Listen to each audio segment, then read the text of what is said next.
Hello, everyone. Welcome to the Safe House, brought to you by the Safe House Initiative. I'm Jeff Edwards, co chair of the Safe House Initiative, and your host for today's podcast. The cyber insurance industry has evolved significantly since the late 90s. The associated ecosystem has been ever evolving, and few individuals have had a front row seat like our guest today has had. Mark Greisiger of NetDiligence. Mark, welcome to the Safe House. Jeff, thank you. Happy to be here today. Yeah, we're very pleased to have you because, first time on the show. So why don't we take a moment here and share with the audience a little bit about your background and how you kind of arrived at where you are today? Yep. So I am CEO of NetDiligence, and we are a cyber risk company. And really, our specialty is working within the cyber insurance community. We support, for example, cyber insurance companies that many people know, like Chubb and AIG, Travelers, Munich Reinsurance, etc. Mhm. Um, and really, how I got here is a good question. Some of this is never really planned when you start your career 20 years ago, but I've been at this actually 22 years now Yeah. at the helm of Net Diligence, and it's been a fun journey. Um, Way back in the day, Jeff, I was actually in the insurance industry. We're not in cybersecurity. We didn't even know the terminology cybersecurity in the early 90s. But Yeah, you kind of pioneered some of the early policies, didn't you? so some of the early insurance policies to protect businesses against cyber risk, yes, I was part of that team with a Yeah. company then called Cigna Property and Casualty Insurance, which then Mm-hmm. became Ace Insurance, which is now Chubb, to see the genesis. But Oh. I was there for a decade in the 90s. I worked with a couple other early pioneers who are close friends of mine who to this day are leaders in the cyber insurance world. One is with Crum and Forrester and the other is with Sampo.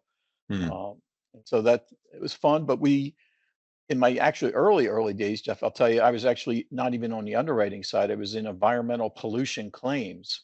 That was one of my first jobs after school and Huh. learned a lot just about the insurance world. What does property and casualty insurance actually do to protect businesses? And environmental pollution claims was one of them. And then in the mid 90s, we start reading about, we were just starting to use email and things like that. And I know that's going to sound weird to the audience, right? But um, we started reading about the internet and companies like Yahoo and whatnot Yeah. were already having virus attacks back then. Yeah. And Cigna, to their credit, the Cigna Property and Casualty Insurance guys were very visionary. They said, we're going to put together a team to try to ensure uh, cyber risk, hacker risk is what they called it, hacker risk. Huh. And I was fortunate enough to hook up with this one gentleman. His name is Nick Economitis, and another guy named Brad Gow. And we built some of the first coverage for these kind of risks back then, and which kind of opened Interesting. my eyes, Yeah. to what's possible and where things were going. And of course, we all remember the Y2K threat or the alleged threat Y2K. Yeah. That was being talked about. I'm sure you know this well, Jeff. That was being talked about for many years before it even Yeah. happened.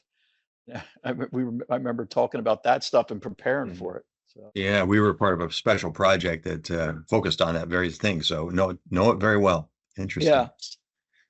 So but now here, yeah, go ahead. I was going to say that when you're underwriting cyber risk, even today, or as well as this is going back 20 plus years ago, as you can expect, you can't willy nilly just jump into it and insure any business uh, Yeah. for a hacker risk. You have to understand what their safeguards are, their controls, in order to ascertain if they are a reasonable risk to insure.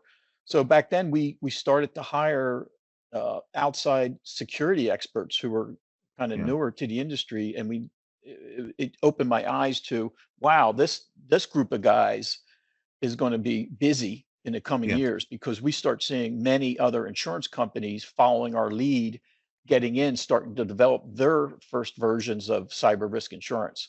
And that's Yeah. what opened the door for me finally in early 2000s. I jumped with a couple guys and we created Net Diligence. So Yeah, so that's interesting. So you realized early on that there's a lot of complexity, and you needed a lot more expertise to kind of bring into this insurance, this hacker protection type of an arena. So you started to say we need to embrace a broader audience of players, I guess. Yeah. A broader audience of players, and trying to learn as much as you can from them. And if we kind of play in a space, Jeff, we loosely define as cyber risk, not necessarily cybersecurity risk. It is cybersecurity is a component of it, but Yeah. cyber risk is a little bit broader. Uh-huh. And I'll give you an example. Like if you draw a square, a box, I would put in the upper left-hand corner cybersecurity threats.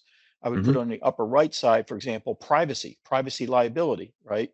Yeah. Nothing to do with cybersecurity. Sometimes it could be you wrongfully collected my data, my information, and sold it without my permission, right? Yep. That is a Yep. true threat these days to businesses and has been. On Yep. the bottom quadrants of the square would be the insurance component, and that Yep. insurance, you want to seed residual risk. You can eliminate and mitigate risk, but you ultimately may need to seed certain kinds of residual risk. And then on the far right would be what I consider just the legal liability landscape. Those four Mhm. quadrants, cyber risk plays in the middle of that. And there's a lot of different experts, like you referred to, in each of those buckets, those four buckets. And that's who we've been talking to for the last 20 years, quite frankly. So where did you start initially in terms of recruiting players to this to the early formed net diligence? Yeah. So the one guy who jumped with me from the insurance world is a true insurance expert. He's been at it a long time. He was with Cigna International in Japan, and he's still involved in this space heavily. He's true. So we had that insurance background, but not as much as the technical security background. So we recruited experts from IBM, as an example, Hmm. to have more of the technical knowledge. And as time when the beginning days, truth be said, is we were doing more consulting assessment of risk for our Hmm. insurance partner clients. So, for example, we would want to go in if Chubb Insurance or AIG Insurance wanted to insure ABC Healthcare Company, we would want to be their partner and go in and assess the safeguard practices of that company before they insured them, just to make sure they have all the reasonable safeguards and controls in place that you would expect to see, not Yeah. to completely eliminate risk, but to lessen the risk, mitigate it. That's what we were doing. Hmm. And many times that was on, basically hands-on, going to their place of operation, traveling, and doing a full-on consulting assessment. But as years went by, we became more of a software company, doing some of that, that through remote testing, having customers actually go through online assessment solutions that we developed, and so on. So Yeah. the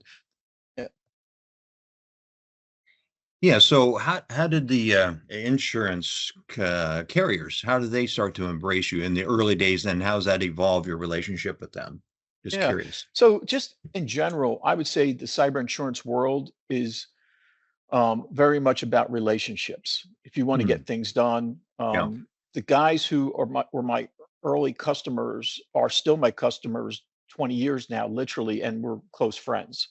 Hmm. Um, it's a big part of the insurance community, whether you're an insurance broker, insurance underwriter, or claims representative, or legal counsel supporting that industry, or even the many cybersecurity experts that we work with.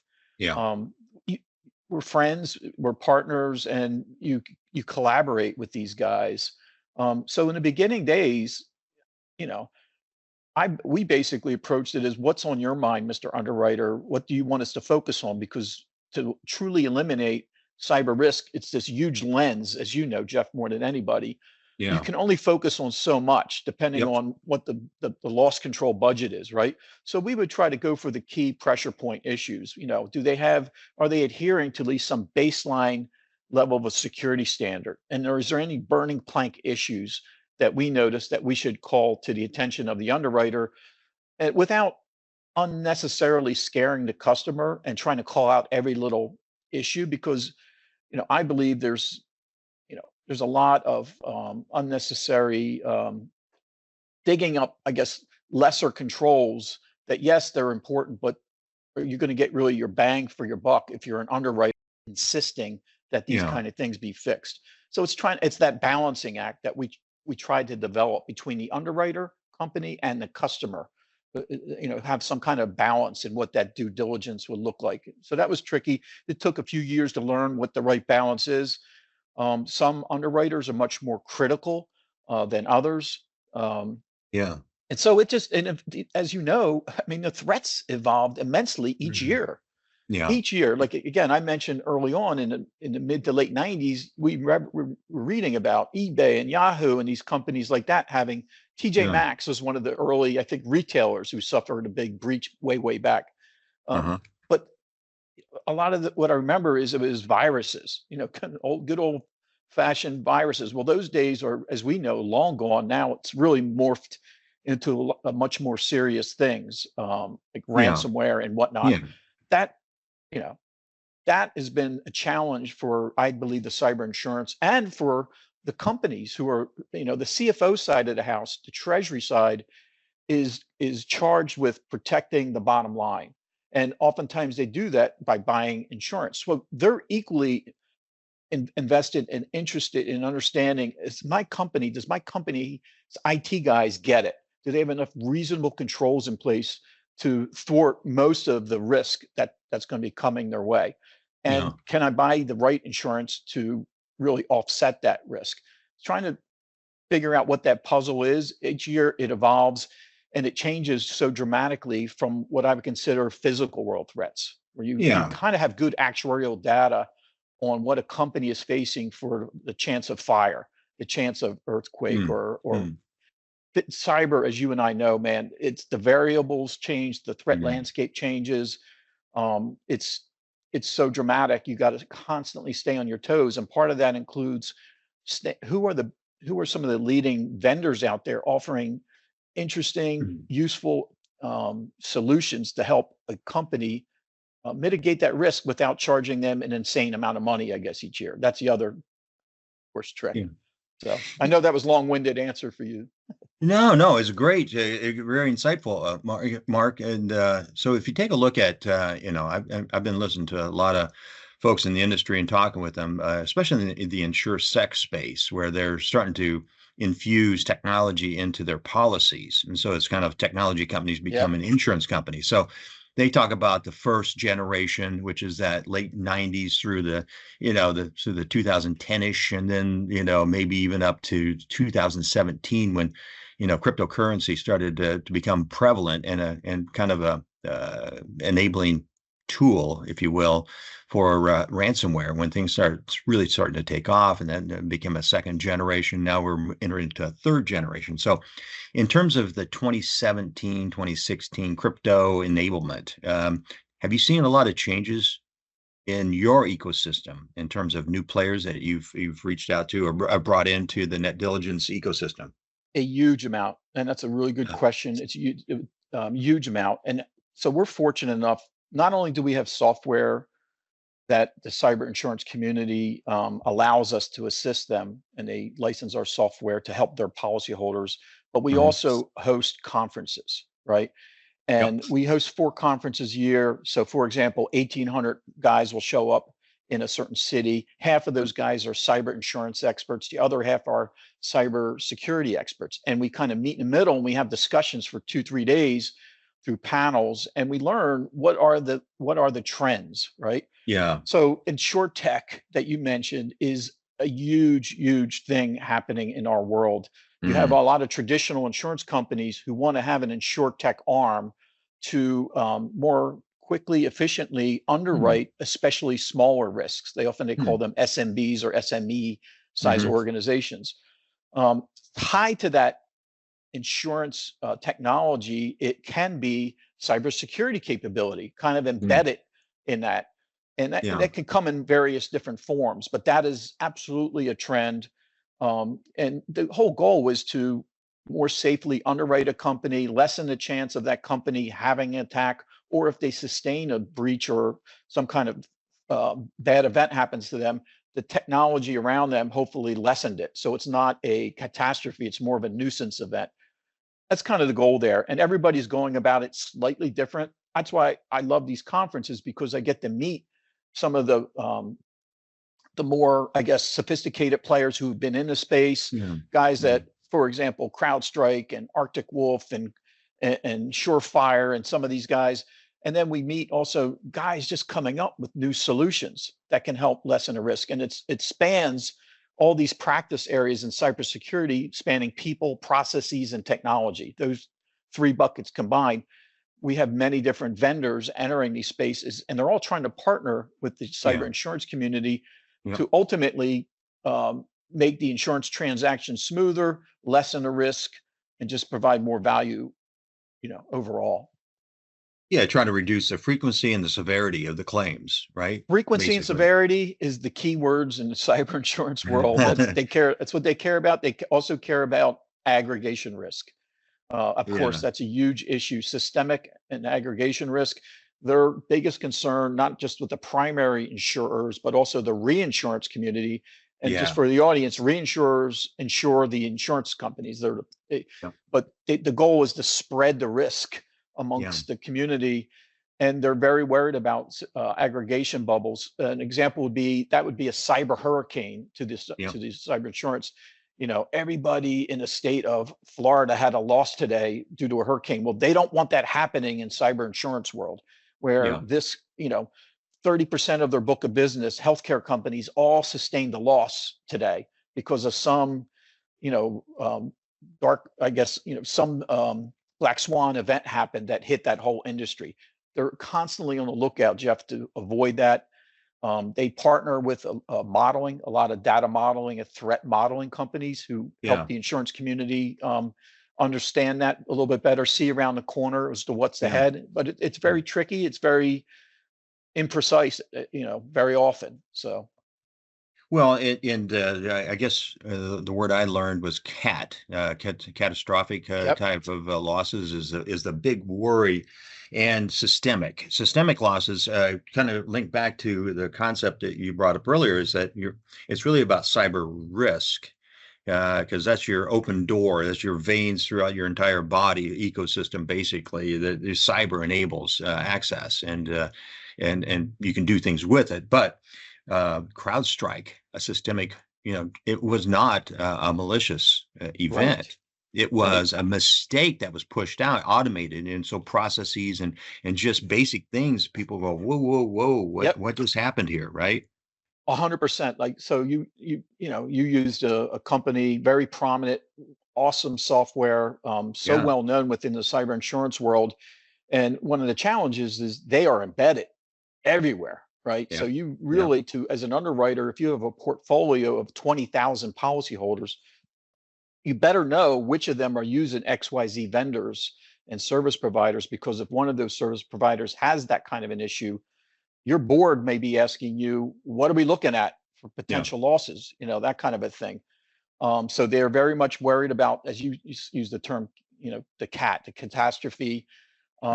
And the cat can come in many different forms. To an individual company, they can have their own cat, but to the insurance community, their cat is X percentage of their portfolio got hit today, and that's it's devastating. So.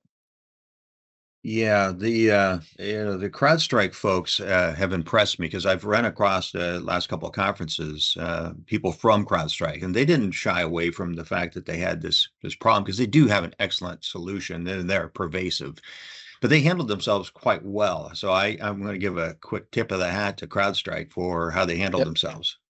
I think you're right. They're very forthcoming in that. We know a number of those guys. They come to our conferences.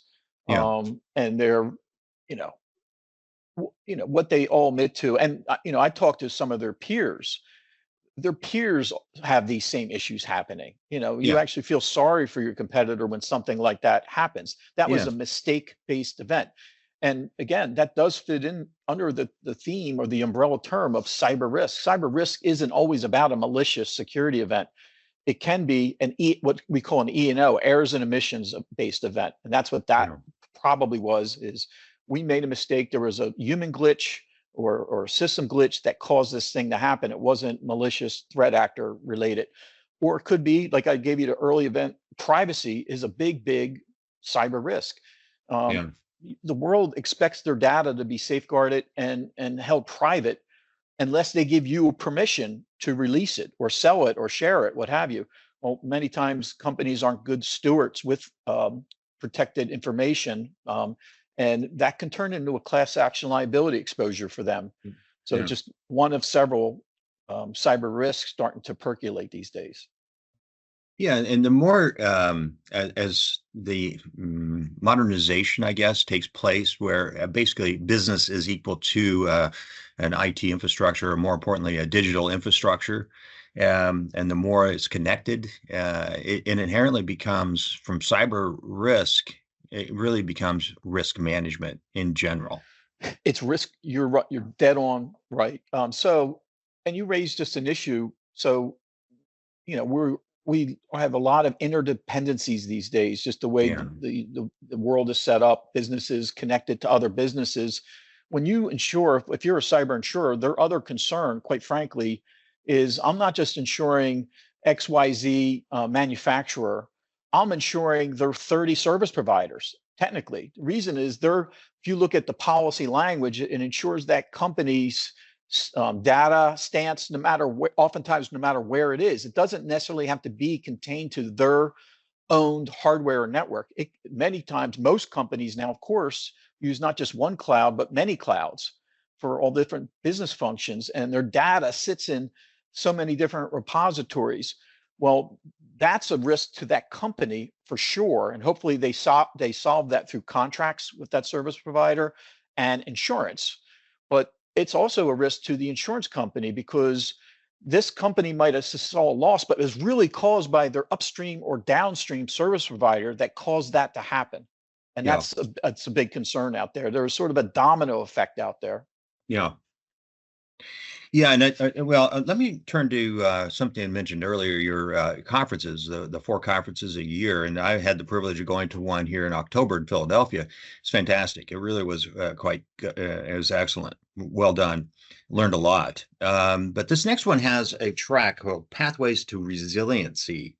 Yep. So as you evolve your ecosystem, now you're starting to probably reach out and bring in newer entrants into this. It says, okay, this is moving from cyber risk into more of a risk, type of a mindset. This is bigger, and we need to maybe expand our thinking into resiliency and various forms thereof. Resiliency is a huge issue for policyholders and for the cyber insurance, folks who insure those kind of companies. And that's Yeah, what led me to you, Jeff, quite yeah, frankly, at Zero yeah, Downs, right? You yeah, guys are a huge part of this. Trying to gauge what a company's resiliency posture is very important. yeah, We both know, there's many components to that. We surround ourselves with a lot of different experts to try to better understand these issues. So, for example, yeah, we have a group set up called the Ransomware Advisory Board. yep, And it's not specifically limited to studying what is ransomware. It's just a big part of it is because ransomware threats and losses are the number one cause of losses for the cyber insurance community. The yeah, next in line would be business email compromise. An example of that is wire fraud issues. yeah, But what ultimately the underwriters and even a client needs to wants to have in place is to lessen the business interruption exposure. mm, Should they ever have an unfortunate event, can we at least lessen it? So again, it fits into what I consider a nuisance category or normal loss category. You don't want the severe event, for example, where it's a yeah, multi-week event happening. And then as a company, you could be looking at other kinds of liability, like class yeah, action liability from your shareholders. yeah, So resiliency is the key ingredient there. What are they doing to ensure that they have resiliency? What do their backup and recovery strategies and solutions and vendors actually look like? And are they reasonable to truly mitigate some kind of event like a ransomware event?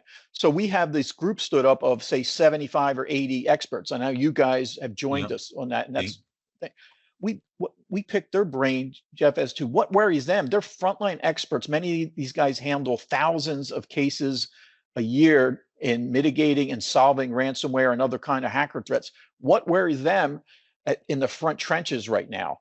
And basically resiliency as a topic often comes up as, and some of them report back to us. They say 5 to 15% of backups are truly usable, for example. Yeah. Yeah. That to me, if I was an underwriter, would be a frightening thing to hear. Yes, it would be. Yeah. And so you need, as a company, how can I identify which partners out there who can help us lessen that risk to make our posture reasonable? My job is to bring those kind of guys to the conferences so they can speak and be heard. Yeah. And my job is to also point those guys to the insurance community and ultimately their policyholders so they can be heard and say, here's what we do, here's how we do it. We think we can lessen a risk. The challenge, of course, is there's many different vendors out there doing it in different ways. And how do you sort of cut through the noise in a way that each vendor can be heard? So. Yeah, and on that ransomware, because thank you for inviting us to join that. It was very enlightening. What I took away, one of the key things was the payments are reducing on the ransomware, but the focus is becoming increasingly on the recovery aspects. Recovery. Yeah. Yep. So it's the ransomware world has been very, very interesting to me over the past 5 years at least. So I'll give you an example. We collect a lot of data from our insurance partners. We support roughly 150 cyber insurance carriers. They all see claims. Many of them will give us a donation of their claims data each year, so we can produce an industry report to educate the risk managers and CFOs. What's happening to your peers? What are the leading threats? What's the average loss to a company should something happen? So ransomware has been at the top of the pack the last several years. And I can tell you this, going back in my report, we've been doing that report for about 13 years. Go back 6-7 years ago, the word ransomware wasn't even in there. It was lost laptops, believe it or not, was a leading cause of loss, right? That's not even in the report anymore, lost laptops, right? Yeah. So it's very much changed, but it's the experts involved in this are many, and they're all equally important. So, for example, when something is happening, it's unfolding, a policyholder needs to pick up the phone at 2 a.m. We can't get into our network. We're getting this message saying we need to pay this threat actor within 72 hours. Holy crap, what do we do? Yeah. They need to be able to call an expert right there, 2 a.m. Oftentimes that first expert, Jeff, we call it a breach coach. Oftentimes it's a law firm, a leading firm that handles these things every day. And they bring in technical experts like incident response, forensic experts at 2 a.m. to get on the phone with that customer, calm them down, and start learning what's happening. What's the puzzle look like? What can we do now remotely to block that threat actor and then help you solve the problem? Do we pay the threat actor their demand, or do we restore from backup? Is your backup immutable and useful enough? That has to be studied before you kind of take the next steps. But ultimately, even once that part of the equation is solved, many times the threat actor leaves a wake of damage in the path for the policyholder, like corrupted databases. And you need other experts who come in and help stand up systems, and that could take weeks, months. That's all part of the experts who you want at the round table, who you're talking about when you start getting into this topic we call resiliency. So. Yeah, and I'm going to kind of put you on the spot here, but your ecosystem continues to evolve. Including my company. But also you're a proud contributor to the Safe House Initiative, which is something that I think is starting to play an interesting role in the ecosystem. Yep.